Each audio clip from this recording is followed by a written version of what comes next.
ایسی سہولیات پہلے کبھی نہیں تھی دنیا میں جیسی سہولیات آج ہے.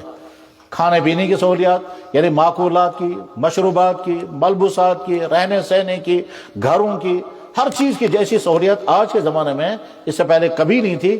ان عیش کی زندگی کے وسائل میں، اس پرتعیش زندگی میں، اس مزے والی زندگی میں جو کچھ انسان کر رہا ہے، مست ہو کر کر رہا ہے، بے فکر ہو کر کے کر رہا ہے، تو پیغام دیا جا رہا ہے کہ ایک ایک چیز کا حساب ہوگا، سارا ریکارڈ ہو رہا ہے.